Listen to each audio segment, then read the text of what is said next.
मित्रांनो, 26 फेब्रुवारी 1934 रोजी अकोला येथील अकोटफैल या भागात डॉक्टर बाबासाहेब आंबेडकर दलित तरुण संघ स्थापन करण्यात आला।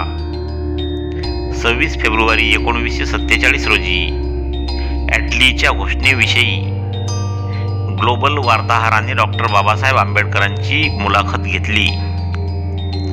26 फेब्रुवारी 1948 रोजी डॉक्टर बाबासाहेब आंबेडकरांच्या पत्रासहित भारतीय राज्यघटनेचा मसुदा भारतीय राजपत्रात प्रकाशित करण्यात आला। मित्रांनो, हा व्हिडिओ तुम्हाला आवडला असल्यास कृपया व्हिडिओला लाईक करा, व्हिडिओ आपल्या मित्रांमध्ये शेअर करा, तुमच्या चांगल्या कमेंट्स मला पाठवा आणि पहिल्यांदाच या चॅनलला भेट दिली असल्यास कृपया या चॅनलला सबस्क्राइब करा आणि बेल आयकॉनला प्रेस करून त्याला ऑल वर सेट करून ठेवा, म्हणजे मी अपलोड केलेला प्रत्येक व्हिडिओ तुमच्यापर्यंत लवकरात लवकर पोहोचेल। भेटूया पुढील व्हिडिओमध्ये आणि तोपर्यंत जय भीम, जय भारत।